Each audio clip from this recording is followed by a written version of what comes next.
அப்படிப்பட்ட பயணத்தை தான் அவர் கடந்து வந்தாரு. ஆகிலும் சரீரத்தில் பிழைத்திருக்கிறதினாலே, பிலிப்பியர் 1ஆம் அதிகாரம் 20வது வசனத்திலிருந்து 30வது வசனம்.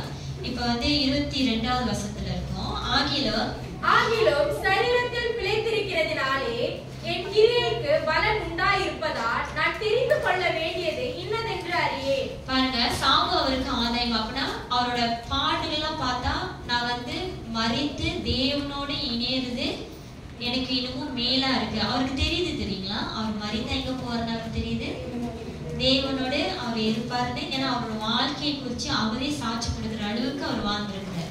அதனால அவர் என்ன சொல்றாரு, நான் சரீரத்தில் பிழைத்திருக்கிறதினாலே என் கிரியைக்கு பலன் உண்டாயிருப்பதால் நான் தெரிந்து கொள்ள வேண்டியது இன்னதென்று அறியேன். நான் மரித்தா நான் கிறிஸ்துவோட இருப்பதே எனக்கு அது நல்லம்னு தோணுது. ஆனா இருந்தாலும் நான் உயிரோட இருக்கிறதுனால அதுலயும் பலன் உண்டுன்னு அதுவும் எனக்கு விளங்குது. இதனால எனக்கு என்ன முடிவு எடுக்கிறதுன்னு, இதனால எனக்கு எதுன்னு எனக்கு தெரியல. எனக்கு இப்ப மரணம் வேணுமா இல்ல நான் உயிரோட இருப்பது மேலானு என்னால அதை அறிய முடியலன்னு அவர் சொல்றாரு.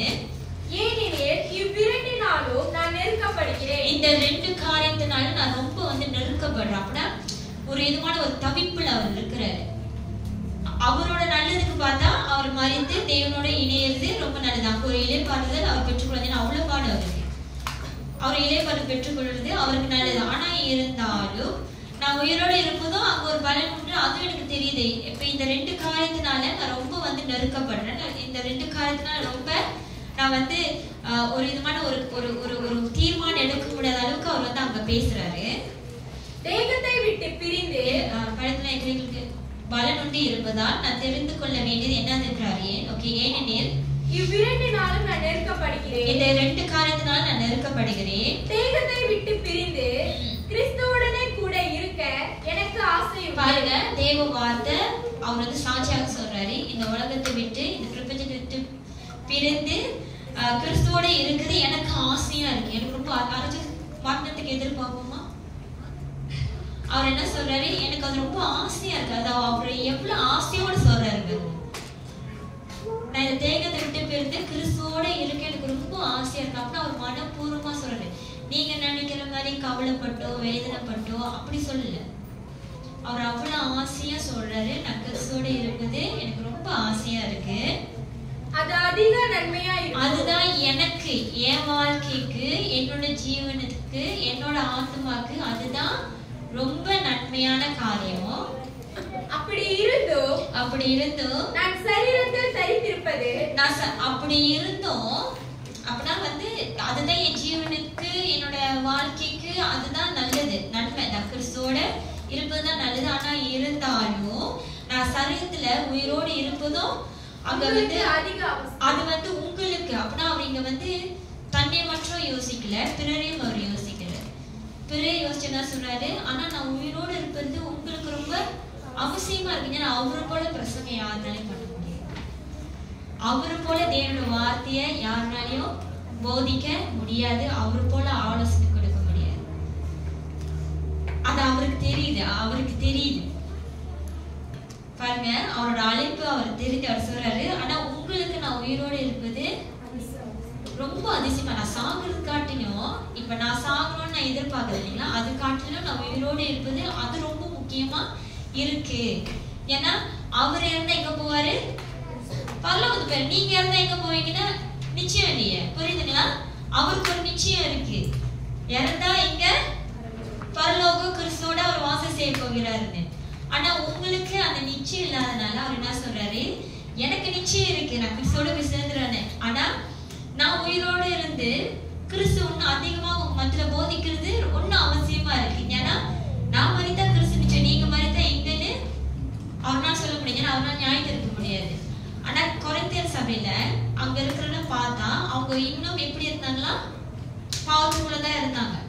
கிறிஸ்துவ அறிந்தும் அவங்க அநேக பாவத்துல அடிமைத்தனத்துல அங்க கொரிந்தியர் சபையில பெரிய ரொம்ப அதிகமா இருந்தது விபச்சாரம். சபைக்குள்ளேயே விபச்சாரம்,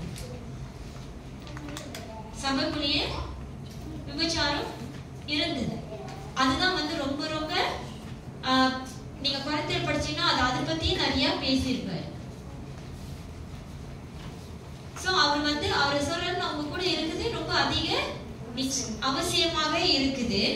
இந்த நிச்சயத்தை கொண்டிருந்து நான் மறுபடியும் உங்களிடத்தில் வருகிறதினால் என்னை குறித்து உங்களுடைய மகிழ்ச்சி கிறிஸ்து இயேசுவுக்குள் பெருகும்படிக்கு. பாருங்க, இந்த நிச்சயத்தை கொண்டிருந்த நான் மறுபடியும் உங்களிடத்தில் வருகிறதினால் என்னை குறித்து உங்களுடைய மகிழ்ச்சி கிறிஸ்து இயேசுவுக்குள் பெருகும்படிக்கு. அவர் பாருங்க, அவர் யார் இடத்துக்கும் போக முடியாத ஒரு சூழ்நிலை அவர் இருக்கிறாரு. ஆனா அவர் கடிதத்தை எழுதுறாரு பாருங்க. அப்படின்னா அவர் உயிரோடு இருந்து உங்களுடைய ஆத்மாவை கர்த்தருக்குள்ள செருக்கும்படியாக அந்த நிச்சயத்தை அவர் கொண்டு இருக்கிறதுனால கிறிஸ்து இயேசுவுக்குள் என்ன உருவாகும்? மகிழ்ச்சி, நம்பிக்கையான மகிழ்ச்சி ஒன்று உருவாகும். புரியுதுங்களா சொல்றது? தொடர்ந்து வசனத்தை படிங்க. உங்கள் விசுவாசத்தின் வர்த்தனைக்காகவோ சந்தோஷத்துக்காகவோ, உங்களுடைய விசுவாசம் இன்னும் கர்த்தருக்குள்ள வளரும்படிக்காகவோ அது நிமித்தமாக நீங்க சந்தோஷம் அடையும்படியாகவோ நான் பிழைத்து உங்கள் அனைவரோடு கூட இருப்பேன் என்று அறிந்திருக்கிறேன். நான் இன்னும் உங்களோட, அவர் என்ன சொன்னாரு? நான் சாகிறதே அவசியம்னு ஒண்ணு போட்டுட்டாரு. அதுக்கப்புறம் சொல்றாரு நான் உயிரோடு இருப்பதே உங்களுக்கு இன்னும் அதிக முக்கியமா இருக்குன்னு. அதுக்கப்புறம் என்ன சொல்றாரு? நான் இன்னும் உங்களோட நான் உயிரோடு இருப்பேனும் எனக்கு தெரியும். அவர் அதையே சொல்றாரு, உங்கள் விசுவாச வர்த்தனைக்காகவும் சந்தோஷத்துக்காகவும் நான் பிழைத்து உங்கள் அனைவரும் கூட இருப்பேன். அப்படின்னா இன்னும் நீங்க விசுவாசத்துக்குள்ள வளரும்படியாகவும் அந்த விசுவாச நிமித்தம் நீங்க சந்தோஷப்படும்படியாக. உங்க விசுவாசம் பெருகிருச்சுன்னா உங்களுக்கு எல்லாம் அடுத்தது ஆவின் கனி தான் நிரப்பப்படும். சமாதானம், சந்தோஷம் தான் வருது. அதான் சொல்றாரு, நீங்க இன்னும் விசுவாச வர்த்தனைக்குன்னா நீங்க இன்னும் க்ரோ பண்ணும்படியாகவும் அது நிமித்தமாக நீங்க சந்தோஷம் அடைபடியாகவும் நான் உங்களோட இருப்பேன். இன்னும் உங்களோட இருந்து நான் உங்களை போதிப்பேன். நான் இன்னும் உங்களுக்கு ஆலோசனை சொல்லுவேன். நான் இன்னும் உங்களை வழி காட்டுவேன்னு போல் அங்க சொல்றாரு. ஏன்னா அவர் அங்க இருந்து போதித்து ஆலோசனை பண்ணி வழி காட்டினா மட்டும்தான் ஜனங்களால கிறிஸ்துவை இன்னும் அறிய முடியும், பார்க்க முடியும், கிட்டி சேர முடியும், அவங்க பாவத்துல இருந்து மன திரும்ப முடியும். பாருங்க, பவுல் இங்க முதலாவது தனக்காக யோசிச்சாலும் அவர் தனக்காக மட்டும் யோசிக்கல. அவர் சொல்ற அவரோட சிந்தனைய, அவரை நினைக்கிறத அவர் கடிதத்துல அவர் அப்படியாக எழுதுறாரு. நான் சாகுற அவசியமா இருந்தாலும், ஆனா இன்னைக்கு நான் உங்க மத்தியில மாமிச பிரகாரமாக நான் உயிரோடு இருப்பது இன்னும் உங்களுக்கு அதிக முக்கியமா இருக்குது. ஏன்னா நான் இருந்தா எனக்கு கிறிஸ்துவோட இருப்பது எனக்கு நிச்சயம். ஆனா நீங்க இருந்தா கிறிஸ்துவோட இருப்பது நிச்சயமா இருக்குதுங்களா? அதுதான் பவுல் சொல்றாரு. தொடர்ந்து படிங்க. நான் உங்களை கண்டாலும், நான் உங்களை பார்த்தாலும் சரி, நான் வராம இருந்தாலும் சரி, நீங்கள் ஒரே ஆவியிலே, நீங்களாம் எப்படி கொரிந்தியர்ல இருக்கிற எல்லா ஜனங்களும் அவர் எப்படி சொல்றாரு? நீங்களாம் ஒரே ஆவியில இருக்கணும்னு அவர் எதிர்பார்க்கிறார். நான் வந்தாலும் சரி, நான் வரலனாலும் சரி. அவர் 1 வருஷம் அங்க கொரிந்தியர்ல இருந்து அநேகரை கிறிஸ்துவ பின்பற்றவங்களா மாத்தி சபையை ஸ்தாபித்துட்டாரு. ஆனா அவர் பிரிந்து போன பிறகு இப்படிப்பட்ட காரியம் சபையில நுழைய போது அவர் கடினமாக எழுதுறாரு. அதுக்கப்புறம் அவர் என்ன சொல்ற? நான் வந்தாலும் சரி, நான் வராம இருந்தாலும் சரி. அவர் எழுதின கடினம் இன்னைக்கு நம்மளை உற்சாகப்படுத்துதா? அதே போலதான் இன்னைக்கு அந்த கொரிந்திய சபையை உற்சாகப்படுத்திருக்கும், ஆவியில உற்சாகப்படுத்திருக்கும். அவங்களோட செய்கிற ஒவ்வொரு காரியத்தையும் அது கண்டித்து உணர்த்தி இருக்கும். அவங்கள மன திரும்ப செய்திருக்கணும். அதான் சொல்ற, நான் வந்தாலும் சரி, நான் வரலாலும் சரி. இன்னைக்கு நம்மளுக்கு தேவனோட வார்த்தை நிரப்பப்பட்டுருச்சு. நம்மள வழி நடத்துறவங்க இருக்கணும் இல்லையா? நீங்க இன்னும் தேவனுக்குள்ள தடுத்து இருக்கணும். உங்களுக்கு விளக்குதுங்களா? ஏற்கனவே ஒரு மரணத்துக்கு எல்லாரும் போயிட்டு இருந்தாங்க. போயிட்டு வந்தப்ப எல்லாரும் சாட்சி சொல்லியிருந்தாங்க வீட்டு கூட்டத்துல. அங்க உள்ள விசுவாசிங்களா ரொம்ப கலக்கப்பட்டாங்க, அழுந்தாங்க. இப்ப இவர் இல்ல, இதுக்கு மேல எனக்கு யார் இருக்கா, என்னை யார் வழி நடத்துவா போல. அதனால வேதத்துல எழுந்துட்டாரு, நான் வந்தாலும் சரி, வரலாலும் சரி, நீங்க ஒரே ஆவியில உறுதியாய் நின்று ஒரே ஆத்துமாவினாலே, ஒரே ஆத்துமாவினால். அப்படின்னா நீங்க ஒரே ஆவியில ஒரே ஆத்துமாவில நீங்க எப்படி இருக்கணும்? உறுதியா இருக்கிறவர்களாக இருக்கணும். ஏன் தெரியுங்களா பவுல் அப்படி சொல்றாரு? தேவனோட வார்த்தை உங்க மத்தியில வந்துருச்சு, வரலன்னு சொல்ல முடியாது. தேவனோட வார்த்தை உங்க மத்தியில வந்துருச்சு, நீங்களும் கேட்டுட்டீங்க, அந்த வார்த்தையை நீங்களும் பெற்று கொண்டுட்டீங்க. அது நிமித்தமாக நீங்க இயேசு தன்னோட ரட்சகராக ஏற்றுக்கொண்டுட்டீங்க. நீங்க வழி மாறி போகும்போது திருப்பி நீங்க கர்த்தருக்குள்ள வந்தீங்கன்னா, கர்த்தருக்குள்ள வரணும். இல்ல ஒரு வேளை வந்துட்டீங்கன்னா அந்த தேவன் யாருன்னு உங்களுக்கு மறுபடியும் சொல்லி கொடுக்க தேவையில்லை. ஏன்னா உங்களுக்கு தெரியும் அந்த தேவன் யாருன்னு. நீங்க தேவன்கிட்ட எந்த ஒரு நன்மையும் பெறாமையா நீங்க கிறிஸ்துவை ஏற்றுக்கொண்டீங்க. நீங்க அரசா இருக்கீங்களா? தேவன்கிட்ட நன்மையை பெறாம நீங்க வந்து கிறிஸ்துவை ஏற்றுக்கொண்டது இருக்கீங்களா? தேவன் அப்புறம் கிறிஸ்துவிட்ட நீங்க எந்த ஒரு நன்மை பெறாமையா நீங்க கிறிஸ்துவை விசுவாசிச்சீங்க, நீங்க கிறிஸ்துக்குள்ள வந்தீங்க. நம்மள வேற வேற வழிபாட்டுலயும் வேற வேற கும்பிடுதலையும் இருந்தோம் இல்லைங்களா? ஆமாங்க தானே? இன்னைக்கு தேவனோட வார்த்தை அப்படின்னா தேவன்கிட்ட நன்மைனா நீங்க நினைக்காதீங்க பொருளா பணமா அப்படின்னு இல்ல. பாருங்க, தேவனுக்கு நன்மைனா ஒரு ஆறுதல், ஒரு தேற்றுதல், ஒரு அரவணைப்பு, தனிமையில இருக்கும்னு உணர நேரத்துல தேவன் நம்ம பக்கத்துல வந்து நின்ற காரியம். மாமிச பலவீனமா இருக்கும்போது ஆவி உற்சாகப்படுத்துற நேரத்துல கிடைக்குதுங்களா? இதுதான் தேவனுக்கு நன்மை. அந்த நன்மை பெறாமையா, நம்ம ஒரு விடுதலை பெறாமையா, ஒரு சமாதானம் பெறாமையா, ஒரு நிம்மதி பெறாமையா நம்ம கிறிஸ்துவை ஏற்றுக்கொண்டோம். ஆனாதான் பவுல் சொல்றாரு, நான் வந்தாலும் சரி நான் வரலனாலும் சரி, நீங்க ஒரே ஆவியில உறுதியா நின்று ஒரே ஆத்மால சுவிசேஷத்தின் விசுவாசத்திற்காக கூட போராடுங்க. அந்த சுவிசேஷத்துக்காக எந்த சுவிசேஷமும் உங்களை காப்பாற்றி உங்களை ரட்சித்து உங்களை கழுவி பரிசுத்தப்படுத்துனுச்சோ அந்த சுவிசேஷத்துக்காக நீங்க போராடுங்க.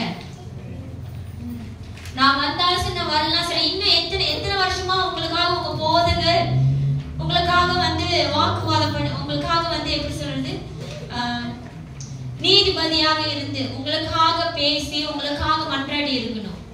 எனக்குதுங்களா? அதுதான் பவுல் சொல்றாரு. பவுல் வழிகாட்டியா இருந்தப்போ ஜனங்களை ஒரு வழி நடத்துறாரு. இப்ப பவுல் ஒருவேளை அவர் தேவனால் எடுத்துக்கொள்ளப்பட்டுட்டாருன்னா பவுல் போயிட்டாரு, ஆனா திருப்பி பழைய வாழ்க்கைக்கு போயிடணும்னு நம்ம நினைக்க முடியுமா? இன்னைக்கு பாஸ்டர் இருக்கிறாரு, பாஸ்டர் உங்களை வழி நடத்துறாரு. இப்ப பாஸ்டர் மரணம் அடைஞ்சிட்டாருன்னா பாஸ்டரே போயிட்டாரு, இதுக்கு மேல வழி நடத்த யாரும் இல்ல, திருப்பி பழைய வாழ்க்கைக்கு போக முடியும் நீங்க என்ன முடியுமா? என்ன முடியாது, என்னவும் கூடாது. ஹல்லேலூயா. யார் இருந்தாலும் யார் இல்லாம போனாலும் நீங்க பிடித்து கொண்ட, நீங்க ஏற்றுக்கொண்ட இயேசுவுக்கு நீங்க உண்மையா இருங்க. தேவன் உங்களுக்கு உண்மையா இருக்கிறது போல நீங்களும் அந்த தேவனுக்கு உண்மையா இருங்க. தேவன் என்னைக்காச்சும் உங்களை கைவிட்டு இருக்கிறாரா? உங்களை விட்டு ஒதுக்கி இல்ல உங்களுக்கு நம்பிக்கை துரோகம் தான் அவர் பண்ணி இருக்கிறாரா? நம்ம தான் நிறைய பண்ணிருக்கோம் அந்த தேவனுக்கு. ஹல்லேலூயா. அவர் எப்பொழுதும் நம்மளுக்கு உண்மை உள்ளவரா இருக்கிற அந்த தேவனுக்கு நீங்க உண்மையா இருங்க. அதான் பவுல் சொல்றாரு, அந்த சுவிசேஷத்திற்காக போராடுங்க. எந்த சுவிசேஷம் உங்களை இப்ப வந்து இந்த இடத்துல உட்கார வைத்திருக்கு, இந்த இடத்துல உங்களை வந்து அமர வைத்திருக்கு, அற்புத அடையாளத்தினாலே நீங்க இந்த சபையில வந்து உட்கார்ந்து இருக்கீங்க இல்ல, தேவ வார்த்தைனால நம்ம உட்கார்ந்துருக்கோம். அந்த சுவிசேஷம். ஹல்லேலூயா. ஹல்லேலூயா. இன்னைக்கு எத்தனை பேருக்கு தெரியுது இல்லையா, கிறிஸ்து சமாதான திருச்சபையில இருக்கிறவங்களுக்கு அந்த வார்த்தையோட மகிமை உங்களுக்கு தெரியும். அந்த வார்த்தைனால நம்ம என்னால பெற்றுக்கொள்ள முடியும், அந்த வார்த்தைனால நம்ம என்னால அடைய முடியும். இன்னைக்கு உங்களுக்கு எனக்கு நல்லாவே தெரியும். அதனால பவுல் சொல்றாரு, ஒரே ஆவியில நின்று ஒரே ஆத்மாவால அந்த சுவிசேஷத்திற்காக போராடுங்க. ஹல்லேலூயா. ஹல்லேலூயா. அந்த சுவிசேஷத்திற்காக போராடுங்க. இயேசு கிறிஸ்து இந்த வார்த்தையை கொண்டு ஏந்தி வந்தாரு. ஹல்லேலூயா. ஆமாங்க தானே? இயேசு தானே அந்த சத்தியம், அவருக்கு முன்ன வேற சத்தியம் இல்ல. அவர்தான் சத்தியமாக வந்து சத்தியத்தை நம்மளுக்கு போதிச்சாங்க. இயேசு கிறிஸ்து நம்மளுக்காக போதிச்சாரு. அந்த சுவிசேஷத்துக்காக போராடினவங்க தான் எல்லா அப்போஸ்தலர்களும். ஹல்லேலூயா. இன்னைக்கு அவங்களாம் அந்த சுவிசேஷத்துக்காக போராடல, அந்த சுவிசேஷத்துக்காக ஒரே ஆவில அவங்க வந்து கொண்டு செல்லலன்னா இன்னைக்கு அந்த சுவிசேஷம் நம்மளுக்கு இல்ல. ஆமே. இந்த சுவிசேஷம் நம்மளுக்கு இல்ல. ஆனா நம்ம கொஞ்ச நேரத்துல அந்த சுவிசேஷத்தை பொய்யா மாத்திடுறோம். அந்த சுவிசேஷத்தை எந்த சுவிசேஷத்திற்காக எல்லாமே ரத்த சாட்சியாக மறிச்சாங்க, எல்லாரும் ரத்த சாட்சியாக மறிச்சாங்க. யோவான் தவிர, யோவான் கூட போட்டாங்க, அவர் தப்பிச்சிட்டாரு நினைக்கிறேன். எனக்கு அவரோட கதை எனக்கு தெரியல. யோவான் ஜான் தி பேப்டிஸ்ட் இல்ல, யோவான் வெளிப்படுத்துதல் எழுதினவர். 1 யோவான், 2 யோவான், 3 யோவான் எழுதினவர். யோவான் புத்தகத்தை எழுதினவர். மத்தவங்க எல்லாரும் ரத்த சாட்சியாக மறிச்சாங்க இந்த சுவிசேஷத்திற்காக. பவுல் அவர் யார் தெரியுங்களா? சங்கத்தோட தலைவர் அவர்தான். ரோம ராஜா அது எல்லாமே விட்டு கிறிஸ்துக்காக வந்தாரு. அவர் இவ்வளவு பாடுபடணும்னு அவசியம் இல்லையே. கிறிஸ்துக்காக, அந்த சுவிசேஷத்துக்காக, அந்த சுவிசேஷத்தை அவர் எல்லா இடத்துக்கும் கொண்டு சென்றாரு. தேவன் அவரை புறஜாதிகள் மத்தியில சுவிசேஷம் படியாக தெரிந்து கொண்டாரு. பேதுருவையும் யூதர்கள் மத்தியில சுவிசேஷம் சொல்லும்படியாக தேவன் தெரிந்து கொண்டாரு. இன்னைக்கு தேவன் உங்களை என்னை எதற்காக தெரிந்து கொண்டிருக்காரு? நம்ம அறிந்திருக்கோமா? ஹல்லேலூயா, ஹல்லேலூயா, ஹல்லேலூயா. நீங்க பவுலோட வாழ்க்கையோட போராட்டத்தை, பயணத்தை நீங்க அறிந்தாதான் அவர் எழுதிருக்கிற இந்த ஒவ்வொரு வார்த்தையிலையும் அவர் என்ன மாதிரி சூழ்நிலை, எந்த ஒரு பாரத்துல, எந்த ஒரு வாஞ்சியத்துல, எந்த ஒரு ஏக்கத்துல அவர் எழுதியிருப்பாருன்னு உங்களால புரிந்து கொள்ள முடியும். எழுதுங்களா? திருப்பி அந்த வசனத்தை படிங்க. நான் வந்து உங்களை கண்டாலும், நான் வராமல் இருந்தாலும் நீங்கள் ஒரே ஆவியில உறுதியாய் நின்று ஒரே ஆத்துமாவினாலே சுவிசேஷத்தின் விசுவாசத்திற்காக அந்த சுவிசேஷம் மேல நீங்க விசுவாசம் வைத்திருந்தீங்கன்னா படிங்க, கூட நீங்க போராடுவீங்க. யார்கிட்ட? எதிர்க்கிறவர்களால. புரியுதுங்களா? இந்த சுவிசேஷத்துக்கு எதிரி இல்லைன்னு நீங்க நினைக்காதீங்க. நன்மை போய் எங்க சொன்னாலும் தீமை எதிர்த்து நிக்கதான் செய்யும். ஹல்லேலூயா, ஹல்லேலூயா. உங்ககிட்ட இருக்கிற இந்த வேதத்துல இருக்கிற வார்த்தையானது நன்மை, உங்ககிட்ட தீமை இல்ல, நன்மை. இந்த நன்மையான வார்த்தையை எதிர்த்து நிக்கிறவங்க என்ன உடையவர்கள்? தீமை உடையவர்கள். புரியுதுங்களா? நீங்க இந்த சுவிசேஷத்தின் மேல இது சத்தியம்னு நீங்க உணர்ந்துட்டீங்கன்னா, இதுதான் உண்மை, இதுல இந்த வார்த்தையில நீங்க வாழ்ந்திருந்தீங்கன்னா, இந்த வார்த்தையில நீங்க அனுபவம் வச்சிருந்தீங்கன்னா, நான் உங்களுக்கு புரியுதுங்களா நான் சொல்றது? இந்த வார்த்தையில நீங்க வாழ்ந்திருந்தீங்கன்னா, இந்த வார்த்தைனால நீங்க வாழ்ந்திருந்தீங்கன்னா, ஹல்லேலூயா, இந்த வார்த்தை உங்களுக்கு வாழ்க்கையும் ஜீவனும் கொடுத்திருந்துச்சுன்னா, அந்த ஜீவனையும் வாழ்க்கையும் நீங்க அனுபவம் வச்சிருந்தீங்கன்னா, அதை நீங்க விசுவாசிச்சு எதிர்க்கிறவங்க முன்பாக நீங்க என்ன பண்ணுவீங்க? போராடுவீங்க. அது மட்டும் இல்ல, எதிர்க்கிறவர்களால் ஒன்றிலும் மருளாதிருக்கிறீர்கள் என்று உங்களை குறித்து நான் கேள்விப்பட்டேன். எதிர்க்கிறவர்களால் ஒன்றிலும் மறுதளிக்கிறீர்கள் என்று, அப்படின்னா நீங்க பயந்து நீங்க ஓடி போகாதபடிக்கு நான் கேள்விப்படணும். அதுதான் நீங்க உண்மையிலே சுவிசேஷத்துக்காக போராடுறதுக்குன்னு அர்த்தம். விளங்குதுங்களா? சுவிசேஷம் நீங்க ஒரு வார்த்தையை நீங்க சொல்றீங்க இந்த சுவிசேஷத்துக்காக அப்படின்னா, நான் நீங்க அந்த வார்த்தை பேசுறது மட்டும் நான் சொல்லல. இந்த வார்த்தைக்காக நீங்க எந்த இடத்துல இந்த சத்திய வார்த்தைனால நீங்க எந்த இடத்துல நீங்க உண்மையா நிக்கும் போது உங்களை எதிர்த்து வந்தாலும் நீங்க என்ன பண்ண மாட்டீங்க? பயப்பட மாட்டீங்க. அந்த சத்தியத்து மேல உறுதியா நிக்கிறவர்களாக நீங்க இருப்பீங்க. ஏன்னா உங்களுக்கு தெரியும் அதுதான் சத்தியம், அதுதான் உண்மைன்னு உங்களுக்கு கண்டிப்பா தெரியும். தெரிஞ்சிச்சுன்னா நீங்க அங்கேயே நிப்பீங்க. எவ்வளவு பெரிய கோலியாத் வந்தாலும், அரக்கன்கள் வந்தாலும், புரியுதுங்களா? எவ்வளவு பெரிய பிரச்சனை வந்தாலும் அந்த சத்தியத்திற்காக நீங்க அங்கேயே உறுதியா நிப்பீங்க. நீங்க ஓடிலாம் போக மாட்டீங்க, நீங்க பயப்படலாம் மாட்டீங்க. ஏன்னா உங்களுக்கு தெரியும் அந்த வார்த்தை ஆரம்பத்துல எப்படி உங்களை காப்பாத்தி உங்களை ரட்சித்ததோ, அதே போல இந்த நேரமும் இந்த 10 வருஷம் கழிச்சாலும் சரி, 10 வருஷம் கழிச்சாலும் சரி, அந்த வார்த்தை தொடர்ந்து என்னை காப்பாத்தும், என்னை ரட்சிக்கும்னு நீங்க உணர்வீங்க. விளங்குதுங்களா? அதுதான் அவர் சொல்றாரு. மறுபடியும் அந்த வசனத்தை படிங்க. நான் உங்களை கண்டாலும், நான் வராமல் இருந்தாலும் நீங்கள் ஒரே ஆவியிலே உறுதியாய் நின்று ஒரே ஆத்துமாவினாலே சுவிசேஷத்தின் விசுவாசத்துக்காக கூட போராடி எதிர்க்கிறவர்களால் ஒன்றிலும் மருளாதிருக்கிறீர்கள் என்று உங்களை குறித்து நான் கேள்விப்படும்படி. அப்படியாக நான் கேள்விப்படணும்னு அவர் சொல்றாரு. ஹல்லேலூயா. அப்படின்னா அவங்க அப்படி இருக்கிறாங்களா? ஒன்னும் இல்ல. ஆனா நீங்களும் அப்படி இருக்கணும்னு சொல்லி அவர் என்ன சொல்றாரு? நான் கேள்விப்படணும். இவ்விதத்திலும் நீங்கள் கிறிஸ்துவின் சுவிசேஷத்திற்கு சுவிசேஷத்திற்கு பாத்திரராக மாத்திரம் நடந்து கொள்ளுங்கள். எப்படியா நடக்க சொல்றாரு? அப்பனா இந்த சுவிசேஷ வார்த்தைக்கு எதிராக வாழணும்னு சொல்றாரா? என்னன்னு சொல்றாரு? இந்த வார்த்தை உங்களை எப்படி வாழணும்னு சொல்லுதோ அப்படியாகவே வாழுங்க. ஹல்லேலூயா, ஹல்லேலூயா. நீங்க செய்கிறது உண்டு, பேசுறது உண்டு, ஆனா வாழ்கிறது ஒன்றா இருந்துச்சுன்னா எப்படி நீங்க சுவிசேஷத்திற்காக சில பேர் போராடுவாங்க, இயேசுக்காக போராடுவாங்க, சத்திய வார்த்தைக்காக போடுவாங்க. இல்ல தேவனுடைய வார்த்தை இதுதான் சொல்லுது, வாக்குவாதம் பண்ணாங்க, ஆனா அவங்க வாழ்க்கையே சரி இருக்காது. எழுதுமா நான் சொல்றேன், அவங்க வாழ்க்கையே சரி இருக்காது. ஆனா தான் அவர் சொல்றாரு, நீங்க இப்படிலாம் இருக்கணும்னு நான் கேள்விப்படணும். அது மட்டும் இல்ல, நீங்க அந்த சுவிசேஷ வார்த்தைக்கு ஏற்றபடியாக நீங்க வாழணும்.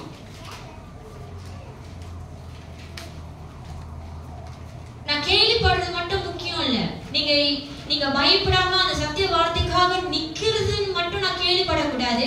நீங்க அதுக்கு ஏற்றபடி வாழணும். அதுதான் உண்மையானியே, அதுதான் வந்து மெயின் பாயிண்ட். புரியுதுங்களா? அதுதான் மெயின் பாயிண்ட். பாருங்க,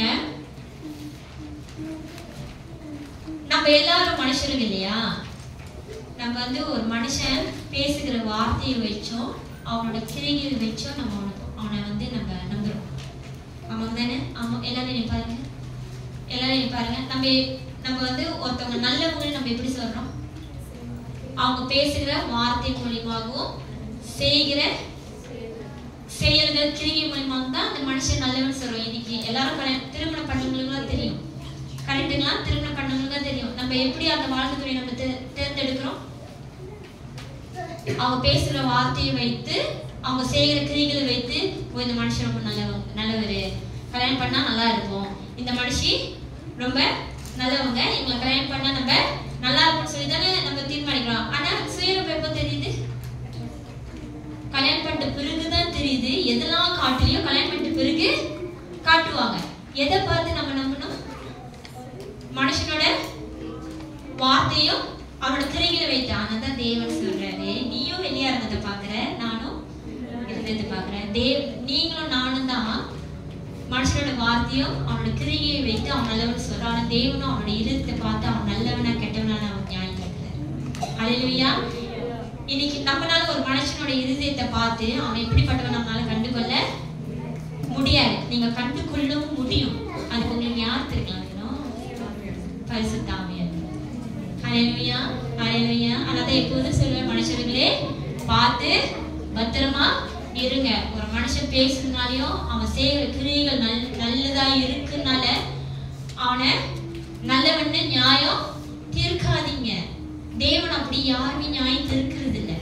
இன்னைக்கு நான் மீண்டுமாக உங்களுக்கு நான் வந்து ஞாபகம் மூட்டுறேன். அதே தான் பவுல் சொல்றாரு, நான் கேள்வி மட்டும் படக்கூடாது. நீங்க வந்து நிக்கிறீங்க அந்த சுவிசேஷத்திற்காக, ஒரே ஆவியில ஒரே ஆத்மால நீங்க போராடுறீங்கன்னு நான் கேட்க மட்டும் கூடாது. நீங்க அதன் பிரகாரமாக வாழ்றவங்களாக இருக்கணும். ஒரு மனுஷன் வந்து நம்ம அதுதான் கண்டுகொள்ள முடியும். ஆனா ஒரு மனுஷனோட இருதயத்தை நம்ம வந்து தெரிந்து கொள்ள முடியும். எப்ப ஆவியானவர் நம்மோடு இருக்கும்போது தேவன் வார்த்தை சொல்லுது இல்லையா, ஒரு மனுஷனோட இதயத்துல இருக்கிறது அந்த மனுஷனை தவிர வேற யாராலையும் புரிந்து கொள்ள முடியாது. அதே போல தேவன் என்ன நினைக்கிறாரு, அவர் உள்ளத்துல இருக்கு, அதுல இருக்கிற அந்த ரகமும் ஆழங்களும் தேவ ஆவியை தவிர வேற எந்த ஒரு ஆவியும் அறிந்து கொள்ள முடியாது. ஹல்லேலூயா. இன்னைக்கு ஒரு மனுஷனை நம்ம வந்து தெரிந்து கொள்ளணும், புரிந்து கொள்ளணும்னா நமக்கு தேவ ஆவியானவர் வேணும். ஆமென். நம்மளுக்கு வந்து தேவ ஆவியானவர் ரொம்ப ரொம்ப அவசியமாக இருக்குது. இன்னைக்கு பால் வந்து எவ்வளவு போராட்டம் அவர் கடந்து போனாலும் அவர் வந்து மற்றவங்களை என்ன படுத்துறவரா இருக்கிறாரு? உற்சாகப்படுத்துறவரா இருக்கு. அவர் மற்றவங்களை ஆலோசிக்கிறதுக்கும் அவருக்கு என்ன இருக்கு? தெம்பு இருக்கு, பலம் இருக்கு. ஹல்லேலூயா. தெம்பு இருக்கு, பலம் நமக்கு இருக்குமா சிஸ்டர்? நம்மளோட சூழ்நிலையே சரியில்லை. இப்ப இன்னொருத்தவங்க வந்து நம்ம ஆலோசனை கேட்க வராங்க, நம்மளால சொல்ல முடியுங்களா? சொல்ல முடியாது. ஆமாங்க தானே? இன்னைக்கு உங்க வாழ்க்கையில நீங்க கடந்து போகிற ஒவ்வொரு போராட்டையும் தேவனுக்கு மகிமை என்று சோஸ்தரித்து கடந்து வாங்க. நான் உங்களுக்கு இன்னொரு எக்ஸாம்பிள் கொடுக்குறேன்.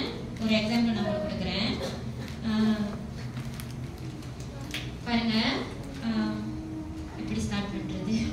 ஓகே, இன்னைக்கு நீங்க எல்லாம் தேவனை அறிந்து கொண்டிருக்கீங்க. உங்க வாழ்க்கையில அநேக போராட்டம் உங்க மத்தியில நீங்க கடந்து போறீங்கன்னு வச்சுக்கீங்களேன், தாங்க முடியாத போராட்டம்னு வச்சுக்கீங்களேன். இது நீங்க தேவனை அறியாதவர்களா இருந்தா இந்த போராட்டத்தை நீங்க இப்படி கடந்து போக முடியுமா? கடந்து போக முடியாது. நம்மளால எந்த ஒரு போராட்டையும் நம்மளால கடந்து போக முடியாது. நீங்களும் உங்க வாழ்க்கையில நீங்க கடந்து வந்த இல்ல கடந்து போகிற போராட்டம் நினைச்சு பாருங்க, கடந்து போக முடியுங்களா? கடந்தே போக முடியாது. ஆனா இன்னைக்கு கிறிஸ்துக்குள்ள நம்ம இருக்கிறதுனால நம்ம தேவன் மேல வைத்திருக்க விசுவாசம் நம்ம கடந்து போறோம். நீங்க உலகத்துல இருந்தீங்கன்னா உங்களுக்கு ஒரு நம்பிக்கை இல்லை, புரியுதுங்களா? உங்களுக்கு ஒரு நம்பிக்கை இல்லை, உங்களுக்கு ஒரு நிச்சயம் இல்லை என்னதுன்னு, இதுல இருந்து நம்மளால விடுதலை ஆக முடியும்னு. ஆனா நீங்க கிறிஸ்துக்குள்ள இருக்கிறதுனால உங்களுக்கு ஒரு நம்பிக்கை உண்டு, அவர் தான் இயேசு. நீங்க உங்களால விடுதலை பெற முடியும்னு உங்களுக்கு ஒரு விசுவாசமும் உண்டு, அதுவும் யாருனால? இயேசுனால. அப்ப நீங்க கிறிஸ்துக்குள்ள இருந்து நீங்க கடந்து போற எல்லா போராட்டம் சந்தோஷமாக கடந்து போங்க. நான் இன்னொன்னு சொல்றேன், நான் கத்துக்கொண்டது உங்க மத்தியில இருந்து நான் அதை கத்துக்கொண்டேன். முக்கியமா பாசிட்டிவ்ல இருந்து நான் கத்துக்கொண்டது, உங்களோட சந்தோஷத்துக்காக மற்றவங்களை வேதனைப்படுத்தாதீங்க. புரியுதுங்களா? உங்களோட சந்தோஷத்துக்காக மற்றவங்களை வேதனைப்படுத்தவோ மற்றவங்களை காயப்படுத்தவோ மற்றவங்களை துன்பத்துக்குள்ள தள்ளவோ அப்படி செய்யாதீங்க. அதே போல மற்றவங்களோட பாவத்தினால மற்றவங்களோட துன்மார்க்கனால கிரிகையினால நீங்களும் உங்க சந்தோஷத்தை எழுந்து போகாதீங்க. கிளியரா இருக்குமா? சொல்லிட்டேனா? கிளியரா சொல்லிட்டேனா? விளங்குதுங்களா? ஏன்னா தேவன் எதற்காக தன்னோட ஜீவனை ஒப்பு கொடுத்தாருன்னா நம்ம சந்தோஷமா சுகமாக வாழும்படிதான் கிறிஸ்து நமக்காக வந்து அவ்வளவு பாடலை அனுபவித்து அவர் கடந்து போனார். ஆமாங்க தானே? ஆமாங்க தானே? சந்தோஷம் வந்து அது நீங்களா பெற்றுக்கொள்ற ஒரு காரியம். இப்போ இன்னைக்கு உங்களுக்கு இந்த சந்தோஷம் வந்து பப்புல கிடைக்கும்னு நினைச்சீங்கன்னா நீங்க பப்புல போய் அந்த சந்தோஷத்தை பெற்றுக்கொள்ளாம முடியாத? அங்கதான் சந்தோஷமே இருக்குன்னு நினைச்சீங்கன்னா நீங்க பெற்றுக்கொள்வீங்க தானே?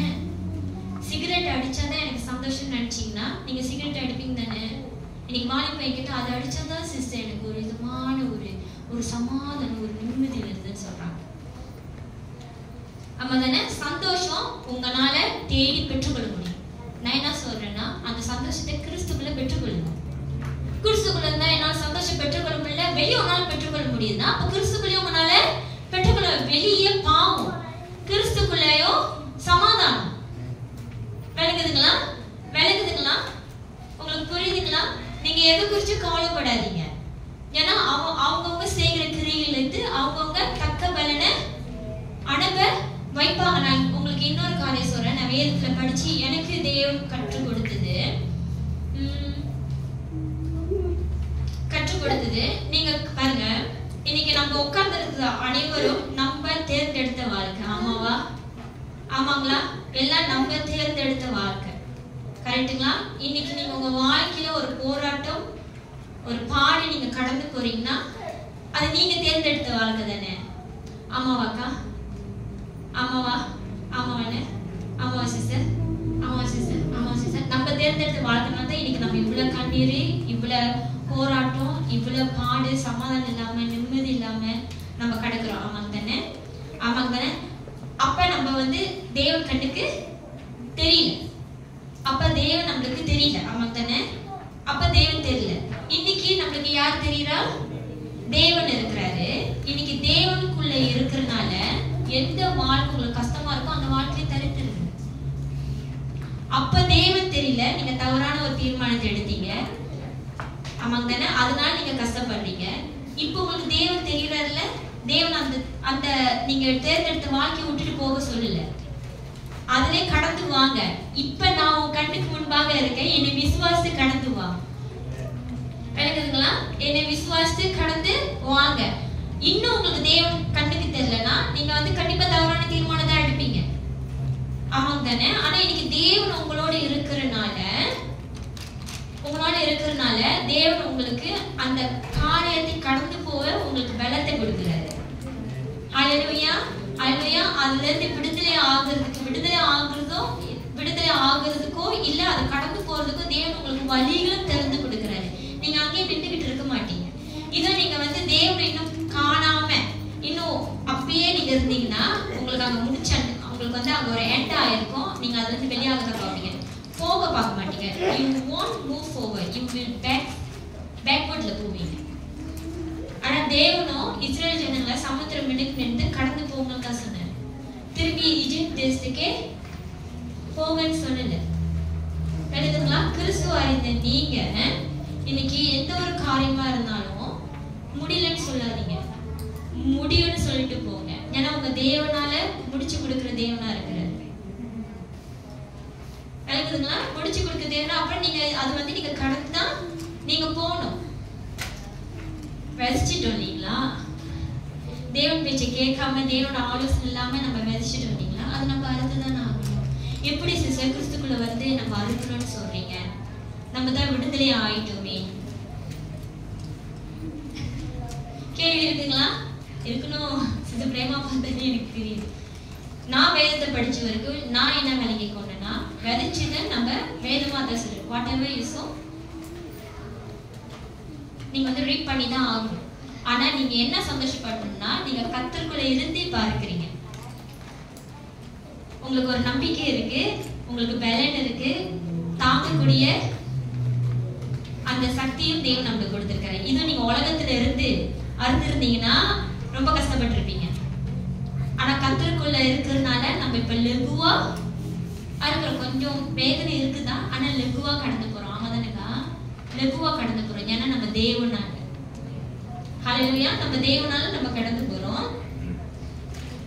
நான் வந்து உங்களை கண்டாலும் நான் வராமல் இருந்தாலும் நீங்கள் ஒரே ஆவியிலே உறுதியாய் நின்று ஒரே ஆத்துமாவினாலே சுவிசேஷத்தின் விசுவாசத்திற்காக கூட போராடி எதிர்க்கிறவர்களால் ஒன்றிலும் மருளாதிருக்கிறீர்கள் என்று உங்களை குறித்து நான் கேள்விப்படும்படி எவ்விதத்திலோ நீங்கள் கிறிஸ்துவின் சுவிசேஷத்திற்கு பாத்திரமாக மாத்திரம் நடந்து கொள்ளுங்கள். பாத்திரமாக மாத்திரம் நடந்து கொள்ளுங்க.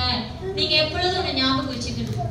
எப்பொழுதும் ஞாபகம் வச்சுங்க, சுவிசேஷ வார்த்தை, இந்த வேதம் நம்மள வந்து எப்படியாக நடந்து கொள்ளணும், எப்படியாக பேசணும், எப்படியாக உடுத்தணும், எப்படியாக நீக்கணும்னு கற்றுக் கொடுக்குதோ அப்படியாகவே நீங்க இருக்க பாருங்க. இவ்வளவு நாள் வந்து உலகம் கற்றுக் கொடுக்கிற பிரகாரமாக நம்ம வாழ்ந்தோம். கரெக்டுங்களா? உலகம் எப்படி பேச சொன்னிச்சு, உலகம் எப்படி உடுத்த சொன்னிச்சு, உலகம் எப்படி நடக்க சொன்னிச்சு, உலகம் எப்படி நம்மள ஆட சொன்னிச்சோ அதுக்கு ஏற்ற பிரகாரமாக நம்ம செஞ்சோம் தானே. ஆடணும், நடந்தோம், கையை தூக்கணும், உட்கார்ந்தோம், வாழ்ந்தோம். ஆனா இன்னைக்கு நீங்க வந்து கிறிஸ்துவோட சுவிசேஷத்தை நீங்க ஏற்றுக்கொண்ட பிறகு இந்த சுவிசேஷம் தேவனோட வார்த்தை என்ன சொல்லுதோ அதன்படியே நீங்க இருக்க பாருங்க. அங்க இருக்க முடிஞ்சதுன்னா, உண்மையே இல்லாத சத்தியமே இல்லாத இடத்துல உங்களால கீழ்படிஞ்சு உங்களை ஒப்பு கொடுத்து வாழ முடிஞ்சுன்னா, சத்தியம் இருக்கிற கிறிஸ்து கிட்ட உங்களால உங்களை ஒப்பு கொடுத்து அதன் பிரகாரமாக வாழ முடியல. நீங்க வாழ்ந்து பாருங்க, கண்டிப்பா தேவனோட பலனை நீங்க பார்ப்பீங்க. ஹல்லேலூயா. வாழ்ந்தவங்களுக்கு தெரியும். ஆமென். இப்போதைக்கு ஒரு இடத்துல இருந்து தான் வந்திருக்கு. வாழ்ந்தவங்களுக்கு தெரியும் அதோட பலன் எப்படிப்பட்டதுன்னு. வாழாதவங்க வாழ்ந்து பாருங்க, இந்த சத்திய வார்த்தை பிரகாரமாக வாழ்ந்து பாருங்க. ஹல்லேலூயா. அப்ப உங்களுக்கு தெரியும்.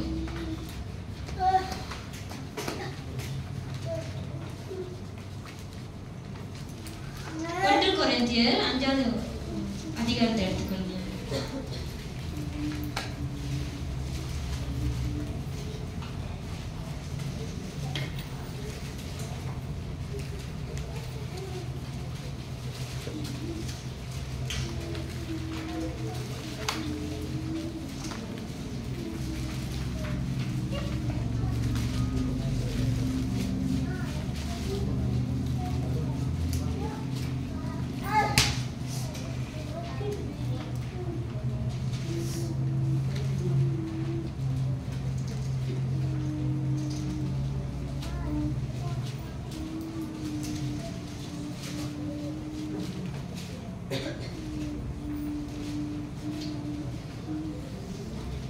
பாருங்க, பால் சொல்றாரு, என்னது சாட்சியா வாழ்ந்துன்னு சொல்றாரு. பால் வந்து 1 கொரிந்தியர் 9வது அதிகாரம்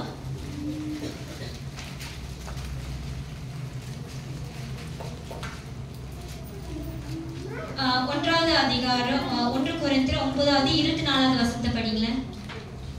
பந்தயசாலையில் பந்தய சாலையில் ஓடுகிறவர்கள் எல்லோரும் ஓடுவார்கள். பந்தய சாலையில எல்லாரும் ஓடுவாங்க தானே. இப்ப 6 பேர் அந்த ஓட்ட பந்தயத்துல 6 பேர் நிக்கிறாங்களா, 6 பேரும் ஓடுவாங்க. ஆகிலோ ஒருவனே பந்தயத்தை பெறுவான் என்று அறியீர்களா? 6 பேர் ஒன்னால 6 பேர் ஜெயிக்க முடியுமா? முடியாது. அதுல ஒரே ஒரு ஆள் தான் ஜெயிக்க முடியும். நீங்கள் பெற்றுக்கொள்ளத்தக்கதாக ஓடுங்கள். நீங்களும் அதே போல கிறிஸ்துக்குள்ள நீங்க வாழ்ற வாழ்க்கை பந்தயமாக எடுத்துக்கொண்டு ஓடுங்க. என்ன சொல்றாரு? ஓடுங்க. எதுக்காக ஓடுங்க?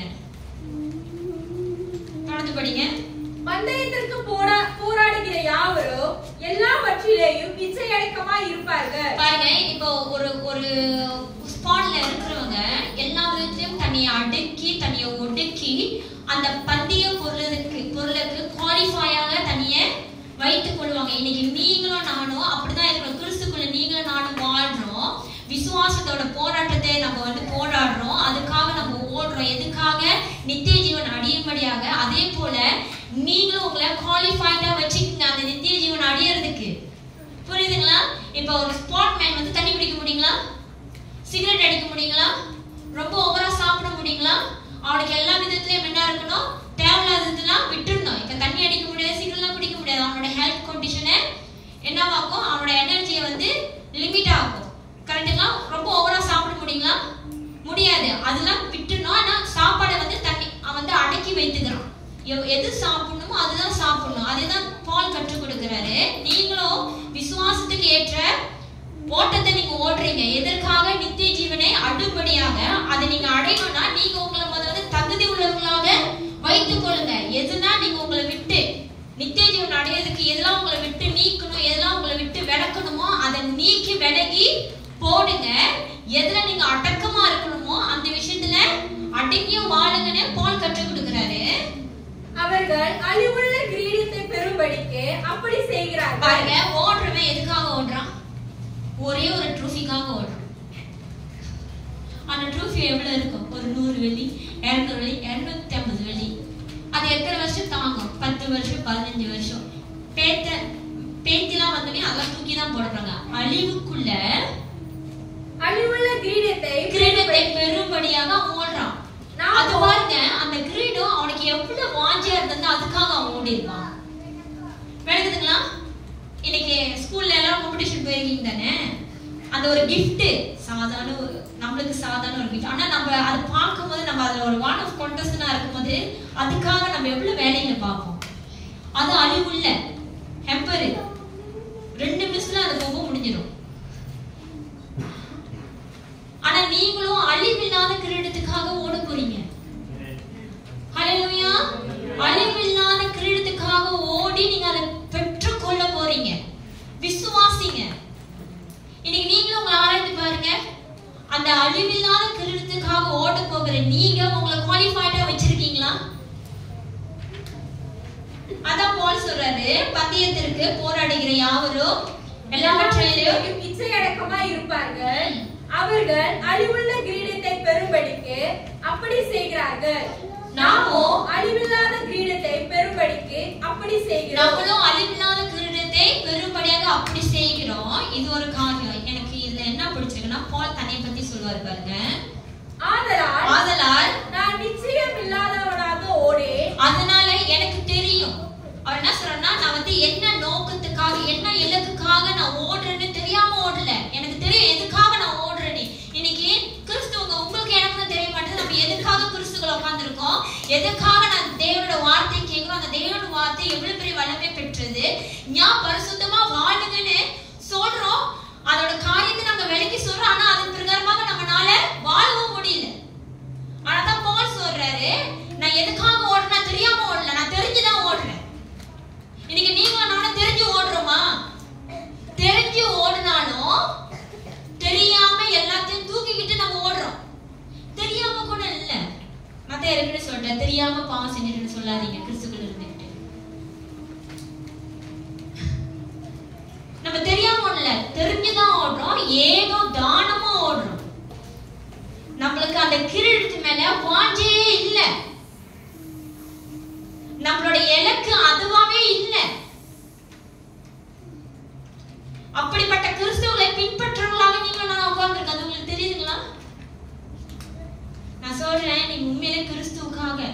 அந்த ஓட்டத்துக்காக நீங்க ஓடுறவங்களா இருந்தீங்கன்னா நீங்க எவ்வளவு பக்தி வைராக்கியம் உள்ளவர்களாக இருப்பீங்க தெரியுங்களா?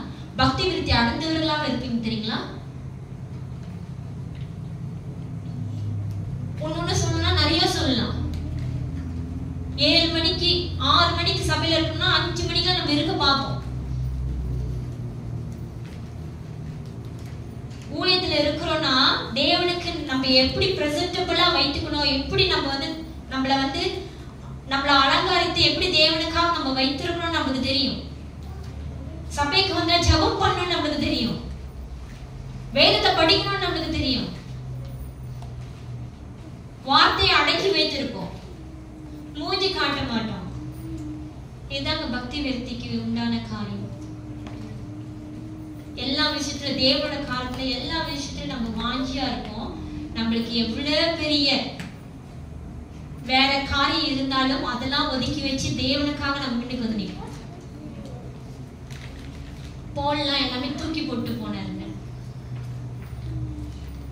எல்லாரும் தூக்கி போட்டு போனாங்க. தேவனோட அப்போஸ்தலர் அனைவரும் தூக்கி போட்டு கிறிஸ்துவோட சுவிசேஷத்திற்காக போனாங்க. தொடர்ந்து படிங்க. ஆதலால் நான் நிச்சயம் இல்லாதவனாக ஓடேன், ஆகாயத்தை அடிக்கிறவனாக சிலம்பம் பண்ணேன். பாருங்க எப்படி பண்ணாரா?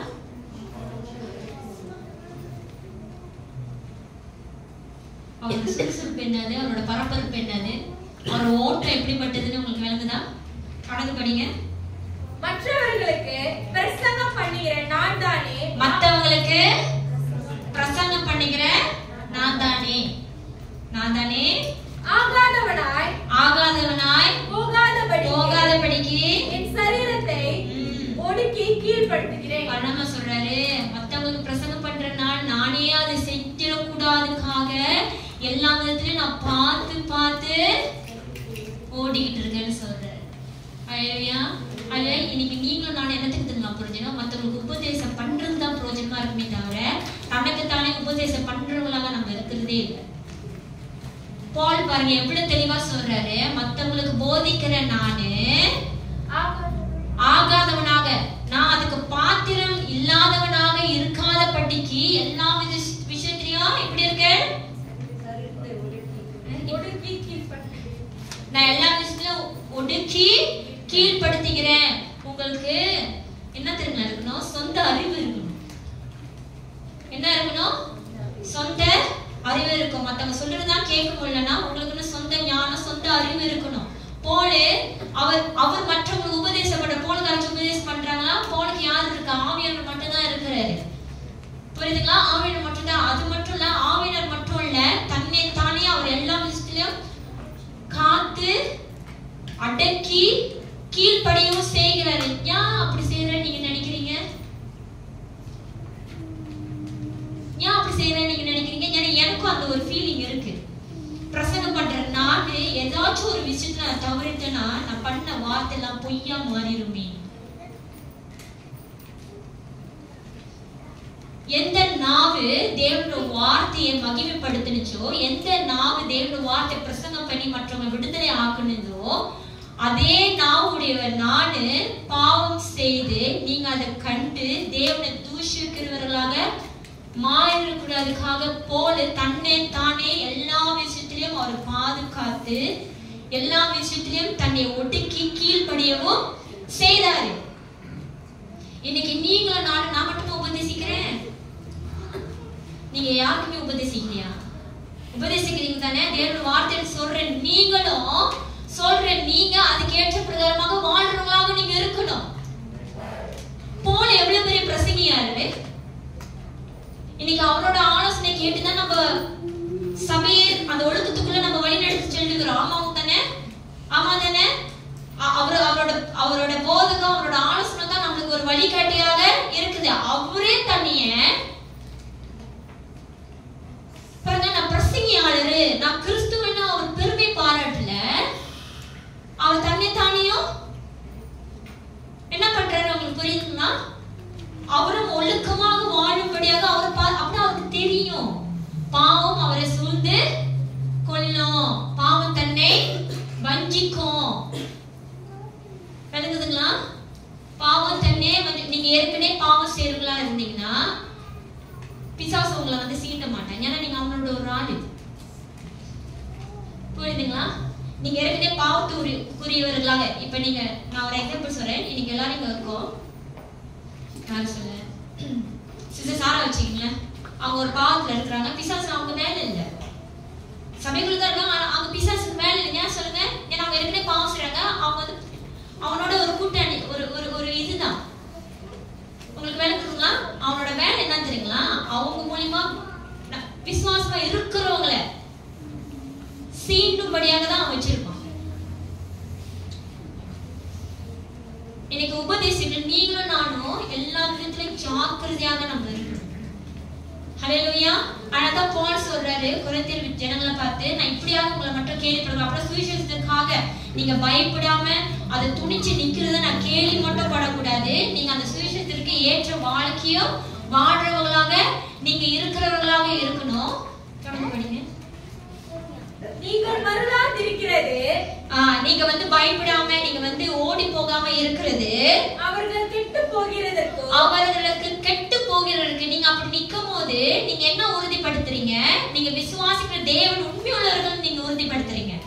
நீங்க இவ்வளவு நாள் பெற்றுக்கொண்ட சுவிசேஷம் சத்தியம் உள்ளதுன்னு அவங்க வந்து உங்களை துன்பப்படுத்தியும், உங்களை வந்து காயப்படுத்தியும், உங்களை வந்து அவமானப்படுத்தியும், நீங்க அதற்காக நீங்க வைராக்கியமா நிக்கும் போது அது சத்தியம் என்று நீங்க அங்கேயும் நிச்சயப்படுத்துறதுனால கெட்டு போகிற, படிங்க, அவர்கள் கெட்டு போகிறதற்கோ, அவர்கள் கெட்டு போகிறதற்கோ நீங்கள் ரட்சிக்கப்படுவீர்கள். பாருங்க, நீங்க ரட்சிக்கப்படுகிறதற்கும். நீங்க அப்படி நிக்கும் போது தாங்க உங்க ஆத்மா காக்கப்படுது. உண்மைக்கும் சத்தியத்துக்கும் நீங்க விலகி ஓடிட்டீங்கன்னா அப்படின்னா நீங்க தேவனை மறுதலித்து போகிறீங்கன்னு அர்த்தம். உங்களுக்கு விளங்குதுங்களா? அந்த உண்மையத்துக்கும் சத்தியத்துக்கும் உறுதியாக நிக்கிறவர்களாக இருங்க. அப்பனா நீங்க ரட்சிக்கப்படுகிறதற்கும் அத்தாட்சியா இருக்கிறது. இதுவும் தேவனுடைய செயலே. எல்லாருனாலும் நிக்க முடியாது தெரியுங்க அந்த சத்தியத்திற்காக. துன்பத்திலும் போராட்டத்திலும் அவமானத்திலும் நிந்தையிலும் எல்லாருனாலும் அந்த சத்தியத்திற்காக உறுதியா நிக்க முடியாது. நிக்கிறீங்கன்னா நீங்க ரட்சிக்கப்படுறதுக்கு அதே ஒரு அத்தாட்சி. உங்களை எதிர்த்து வரவனுக்கு அவன் கெட்டு போகிறதுக்கு அது அடையாளமா இருக்கிறது. இதே தேவனுடைய செயல். இது எல்லாத்துக்கிட்ட இருந்துச்சுன்னா அது அற்புதம். ஏன்னா தேவனுடைய செயல் எப்பொழுதும் மனுஷன் கீழ்படிய மாட்டான். தேவன் என்ன செய்ய வராருன்னு மனுஷன் புரிஞ்சுக்கவும் மாட்டான். ஆனா தேவன் வார்த்தை சொல்லுது, இதுவே தேவனுடைய செயல். ஏனெனில் கிறிஸ்துவனிடத்தில் விசுவாசிக்கிறதற்கு மாத்திரமல்ல. பாருங்க, தேவன் வார்த்தை சொல்லுது, ஏனெனில் கிறிஸ்துவனிடத்தில் விசுவாசிக்கிறதற்கு மாத்திரம் அல்ல. நீங்க விசுவாசிக்கிறதுக்கு மட்டும் தேவன் உங்களை தேர்ந்து எடுக்கல. தேவனை விசுவாசிச்சா மட்டும் போதும். தேவனை மட்டும் நம்பி விசுவாசிச்சே இருங்க. அதுக்கு மட்டும் தேவன் உங்களை தேர்ந்தெடுக்கல. அவர் நிமித்தமாக பாடுபடுகிறதற்கும் உங்களுக்கு அருளப்பட்டிருக்கிறது. அதுவும் உங்க மேல விழுந்திருக்கு. ஹல்லேலூயா. அதனால இன்னைக்கு கிறிஸ்துக்குள்ள இருந்துட்டு பாட சகிக்க முடியல. எப்படி நான் கிறிஸ்துக்குள்ள வந்து நான் பாட அனுபவிக்கலாம்? எப்படி கிறிஸ்துக்குள்ள வந்து நான் இன்னும் வந்து இவ்வளவு பெரிய போராட்டத்தை நான் வந்து கடந்து வரலாம்? இந்த சத்திய வார்த்தை நம்மள கற்றுக் கொடுக்காதனால, போதிக்காதனால நமக்கு தெரியல. கிறிஸ்துக்குள்ள வந்தா நீங்க விசுவாசத்துக்கு மாத்திரம் தேவன் உங்களை தேர்ந்தெடுக்கல, பாடு அனுபவிக்கிறதுக்கும் நீங்க வந்து தேர்ந்தெடுக்கப்பட்டிருக்கீங்க. கிறிஸ்து நிமித்தம் நீங்க அநேக காரியங்களை நீங்க கடந்து வந்துதான் ஆகணும். நீங்க கடந்து வரீங்கன்னா அதுதான் கிறிஸ்துவோட வாழ்க்கை. ஹல்லேலூயா. ஹல்லேலூயா. நீங்க கிறிஸ்து கூட வாழ்றீங்கன்னா அதுதான் ஒரு அத்தாட்சியும் கூட. ஆமென். நான் என்ன சொல்றேன்னா கிறிஸ்துவின் நிமித்தம். சரிங்களா? ஏன்னா இதையும் தெளிவா சொல்லிடுறேன். சில பேர் தவறா நினைச்சுக்கிறீங்க. நீங்க பாவம் செஞ்சுட்டு பாட அனுபவிக்கிறீங்கன்னா அது உங்களுக்கு புரியுனா அது உங்களோட பசார். சரிங்களா? நீங்க வந்து நீதிமானா இருந்து உங்க மேல தவறே இல்லாம, ஆனா அது நம்ம சொல்றோம், தேவன் பார்வைக்கு அது தேவனுக்கு தான் தெரியும். நீங்க அப்படி இருக்கும் போது நீங்க வந்து பாடு கடந்து வரீங்களா? அது சொல்றேன். விளங்குதுங்களா? இல்ல நீங்க வந்து கிறிஸ்துவ அறியறதுக்கு முன்பாக நீங்க வந்து ஒரு அதோட பலன் அனுபவிக்கிறீங்களா? அது கிறிஸ்து நிமித்தம் பாடு. ஏன்னா நீங்க கிறிஸ்துவுக்காக நீங்க அதை தாங்கிக் கொள்றீங்க பாருங்க. எழுதுங்களா? கிறிஸ்துக்காக நீங்க தாங்கிக் கொள்ள அது கிறிஸ்து நிமித்தம் பாடு. சரிங்களா? சோ நீங்க எப்போதும் விளைக்கணும். உங்களுக்கு இந்த நேரம் மற்ற கிறிஸ்தவங்களுக்கும் சொல்லுங்க, நம்ம விசுவாசிக்கு மட்டும் தேவன் நம்மளை தெரிந்து கொள்ளல, அவர் நிமித்தமாக பாடும் நம்ம அனுபவிக்கணும். ஏன்னா கிறிஸ்து நமக்காக சுமந்தாரு, நமக்காக சுமந்தாரு. இப்ப அவருக்காக நம்ம சுமக்க வேண்டாம். நிச்சயம் அவருக்காக நம்ம எதுவுமே சுமக்க வேண்டாம். ஆனா இருந்தாலும் அவர் செய்த தியாகத்தை காட்டிலும் நம்ம கிறிஸ்து நிமித்தம் தாங்கக்கூடியது அவ்வளவு கிடையாது. எழுதுங்களா? திருப்பி அந்த வசனத்தை படிங்க. ஏனெனில் கிறிஸ்துவினிடத்தில் விசுவாசிக்கிறதற்கு மாத்திரமல்ல அவர் நிமித்தமாக பாடுபடுகிறதற்கோ உங்களுக்கு அருளப்பட்டிருக்கிறது. நீங்கள் என்னிடத்திலே கண்டதோ பாருங்க, இது ஒண்ணு நல்லா இருக்கு. நீங்க என்னிடத்தில் கண்டதோ நம்ம பார்க்கல, ஆனா நிறைய படிச்சிருக்கோம். என்ன படிச்சிருக்கோம்? கிறிஸ்து எப்படிலாம் நிந்திக்கப்பட்டிருக்காரு, கிறிஸ்து எப்படிலாம் அவமானப்பட்டிருக்காரு, கிறிஸ்து எப்படிலாம் சொந்த ஊர்லயே கலிலேயா ஜனங்களே அவரை ஏற்றுக்கொள்ளல. ஏன்னா அவர் யாருன்னு தெரிஞ்சனால. அவர் யோசேப்போட மகன், ஒரு தச்சன்னு, புரியுங்களா? அதான் நீங்க பாத்தீங்கன்னா சுவிசேஷம் ஊருக்கு நம்ம சொல்லிடலாம், ஆனா வீட்டுல உள்ளவங்களுக்கு நம்மளால சொல்லவே முடியாது. ஏன்னா அவங்களுக்கு A to Z நம்மளை பத்தி தெரியும். நம்ம மாறினா கூட நம்பவே மாட்டாங்க. நடக்குதுங்களா? அதான் ஊருக்கே சொல்லலாம், ஆனா வீட்டுக்குள்ள இருக்கிறவங்களுக்கு சொல்லவே முடியாது. அதே போலதான் இயேசுடையும். இயேசு நல்லவர், இயேசு ரொம்ப ரொம்ப நல்லவர். ஆனா இருந்தாலும் அவர் ஒரு தச்சன் குடும்பத்துல பிறந்தனால அவனால ஏற்றுக்கொள்ள முடியல. சோ அதனால அவர் வந்து சொந்த ஜனங்களால ஒதுக்கப்பட்டாரு. சோ நிறைய பாடுகள் கிறிஸ்து அப்ப கொலை செய்ய தேடினாங்க. கிறிஸ்துனால இவனுக்கு கொலை செய்ய தேடினால கிறிஸ்து பாருங்க, பஸ்கா பண்டிகை பாஸ்ஓவர் கூட, பஸ்கா பண்டிகை கூட அவர் வந்து மறைந்திருந்தாரு. அவரோட தம்பி வந்து சொல்லல, புகழ்ச்சி தேடுற இப்ப மறந்து இருக்க மாட்டேன், நீ இப்ப கடந்து போ. அவரோட சூழ்நிலை அப்படிப்பட்டது. சொந்த குடும்பமே தன்னை புரிஞ்சு கொள்ளாத சூழ்நிலை. சிலுவையில ஏத்துனாங்க, கையில ஆணி, சரீரம் பிக்கப்பட்டது, ரத்தம் சிந்தினது, அவள வியாகுலமான ஒரு மரண அவஸ்தை வேற. விளங்குதுங்களா? அப்படிப்பட்ட காரியத்தை நம்ம பார்க்கல, ஆனா வேதத்துல இருக்கிற சத்தியம் தானே. கேட்டிருக்கோங்களா? நீங்கள் என்னிடத்தில் கண்டதோ எனக்கு உண்டென்று இப்பொழுது. இது வந்து இது நான் சொன்னது கிறிஸ்தானா, இது வந்து பால் தன்னை பற்றி சொல்றாரு. சரிங்களா? நீங்க என்னிடத்தில் கண்டதும் அப்படின்னா பால் கடந்ததும் நம்ம பார்த்திருக்கோம் இல்லையா? என்னிடத்தில் கண்டதும் எனக்கு உண்டு என்று இப்பொழுது நீங்க கேள்விப்படுகிறதுமான போராட்டமே உங்களுக்கும் உண்டு. நம்ம கடந்து வந்துட்டுமா? அவருக்கு இருக்கிற போராட்டம் யாருக்கு உண்டு? நமக்கும் உண்டு. ஒன்னாச்சும் அனுபவிச்சு இறந்துருவோம். ஹல்லேலூயா, ஹல்லேலூயா. அதுக்கு நான் வேண்டிக் கொடுங்கன்னு சொல்ல, உங்களுக்கு நேர்மட்ட போராட்டம் உங்களுக்கு தானாவே வந்து சேரும். ஹல்லேலூயா, ஹல்லேலூயா, ஹல்லேலூயா. பாருங்க, அப்போஸ்தலர்களை வந்து யூதர்களை வந்து பிடிச்சிட்டு பிறகு, ஏன்னா யோவானுக்கு இவ்வளவு பிரசங்கம் பண்ணனால எல்லா அப்போஸ்தலர்களும் பிடிச்சிட்டாங்க. பிடிச்சிட்டோன்னே என்ன பண்ணிட்டாங்க, அவங்கள வந்து தடை செஞ்சுட்டாங்க. இதுக்கு மேலே நீங்க வந்து இயேசு நாமத்தை சொல்லி நீங்க பிரசங்கிக்கவும் கூடாது, அற்புதம் செய்யக்கூடாதுன்னு சொல்லிட்டு விடுதலை செய்யலாம்னு முடிவு பண்ணிட்டாங்க. எப்படி விடுதலை செஞ்சாங்கன்னா, நல்லா உதம் கொடுத்துதான் விடுதலை செஞ்சாங்க. அவங்க அந்த கோர்ட்ல இருந்து வெளியாகும்போது எப்படி வெளியானாங்களா? சந்தோஷமா. என்ன சந்தோஷமா வெளியானாங்க? கிறிஸ்து நிமித்தமாக பாடுபட்டாங்க சொல்லி சந்தோஷமா வெளியானாங்க. அந்த உள்ள உங்களுக்கு எனக்கும் இருக்கணும், கண்டிப்பா இருக்கணும். கிறிஸ்து இன்னைக்கு நீங்க வந்து உட்காந்துருக்கணும், உங்களோட நோக்கம் அதுவா இருக்காது. நீங்க அதுக்காக செஞ்சிருக்க மாட்டீங்க. மரியாக்காய் என்னை நின்று இந்த இடத்துல என்னை ஏசுனா கூட கிறிஸ்து நிமித்தமாக அதை நான் வந்து சந்தோஷமா ஏற்றுக்குவேன். ஹல்லேலூயா, ஹல்லேலூயா, ஹல்லேலூயா. அதுக்கு நான் அவங்களோட நான் வாதாடவோ போராடவோ கூடாது. ஆமென், ஆமென். எனக்கு நீங்க யோசிச்சு பாருங்களேன், நான் பெரிய பிரசங்கியாளர்னு வச்சுக்கீங்களேன். நானே சொல்லிக்கிறேன், நான் பெரிய பிரசங்கியாளர். இப்ப நான் பிரசங்கம் பண்ணிட்டு இருக்கேன், மரியாதை அங்க இருந்து கத்துறாங்க, நீங்க சொல்றதுதான் பொய், வேதம் அப்படி சொன்னா அது எனக்கு எப்படி இருக்கும்? அவமானமா இருக்கும். இவ்வளவு பேர் இருக்கீங்க, ஆமா தானே? அந்த இடத்துல அவமானம் நம்மளுக்கு இருக்கவே கூடாது. ஹல்லேலூயா, ஹல்லேலூயா. சத்தியத்தை பிரசங்கம் பண்ணி அவங்க எதிர்த்து நிக்கிறாங்க, நான் சந்தோஷப்படுறேன். தேவனோட வார்த்தை அங்க பேசியிருக்கேன்.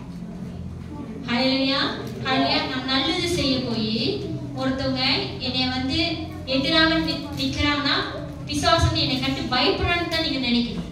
எல்லாமே பாசிட்டிவ் வேலை எடுத்துக்கணும். எல்லாமே எப்படி எடுத்துக்கணும்? ஏன்னா நீங்க தேவனுக்கு உண்மையா இருக்கீங்கன்னா நீங்க இப்படிதான் சிந்திப்பீங்க. நீங்க உண்மையா இல்ல, உங்களுக்கே தெரியும் உங்க வாழ்க்கை எப்படி இருக்கு, அப்படி இருந்துச்சுன்னா நீங்க வேற விதமா தான் சிந்திப்பீங்க, பயப்படுவீங்க, நீங்களும் வாக்குவாதம் பண்ணுவீங்க. விளங்குதுங்களா? ஹல்லேலூயா, ஹல்லேலூயா. அதனால பால் கடைசி அந்த வசனத்தை நான் படிக்கிறேன். ஏனெனில் கிறிஸ்துவின் இடத்தில் விசுவாசிக்கிறதற்கு மாத்திரமல்ல, அவர் நிமித்தமாக பாடுபடுகிறதற்கும் உங்களுக்கு அருளப்பட்டிருக்கிறது.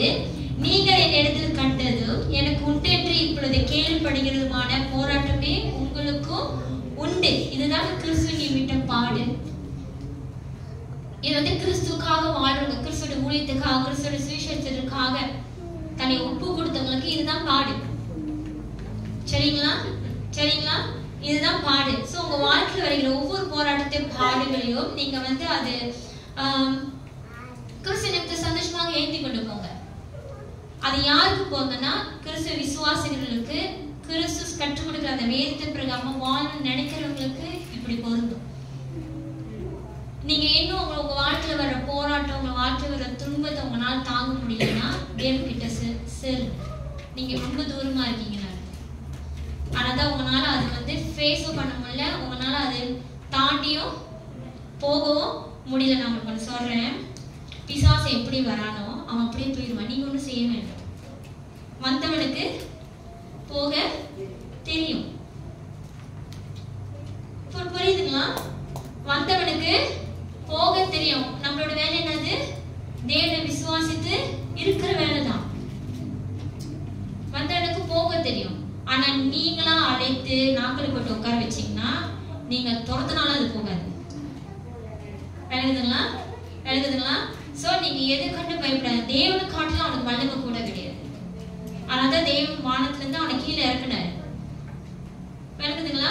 தேவனை காட்டிலும் அவனோட வல்லமை கூட கிடையாது. அவனை காட்டிலும் நம்ம தேவனோட வல்லமை இன்னும் கூட. சமம் அவனுக்கு நரகன்னு ஒன்று தேவனும் ஆயத்தம் பண்ணி வைத்துட்டாரு. அவனுக்கு தெரியும் அவனுக்கு நரகம்னு, அவனுக்கு தெரிஞ்சிருச்சு நிச்சயம் அவனுக்கு நரகம் தான். சரி, நரகத்துக்கு போறதுக்கு நம்ம வேலை எல்லாம் பார்த்துன்னு சொல்லிட்டு அவன் வேலை செஞ்சுக்கிட்டு இருக்கான். அவன் தெரிஞ்சுதான் செய்யறான் தெரியுமா? அவன் தெரியாம செய்யல. அதான் சொல்ற, கிறிஸ்துக்குள்ள இருக்கிற நீங்க தவறு செய்யணும், நீங்களும் தெரிஞ்சுதான் செய்வீங்க. அவனுக்கே தெரியும் போது உங்களுக்கு தெரியாதா? அவனே தெரிஞ்சுதான் செய்யறான். அவனுக்கு தெரியுமா தெரியாத நரகம் நிச்சயம்னு? இப்ப நரகம் நிச்சயம் தெரிஞ்சிச்சுன்னா சிஸ்டர் நீங்க என்ன பண்ணுவீங்க? பயந்து மனம் திருப்பீங்களா இல்லையா? எத்தனை நாள் உபவாசம் போட்டுருவீங்க? அவன் அதை ஏதாச்சும் செஞ்சானா? அவன் எதுவுமே செய்யல. நம்ம போறது கட்டியும் கிறிஸ்துக்கு எதிராக யாரெல்லாம் தேவனுக்கு விருதமா யாரெல்லாம் திருப்ப முடியுமோ நம்ம திருப்பி அவனோட சேனையை பெருசாகலாம் தான் அவனோட எண்ணம். அப்ப அவனோட சேர்ந்து செய்கிற நீங்களும் தெரிஞ்சுதான் செய்றீங்க.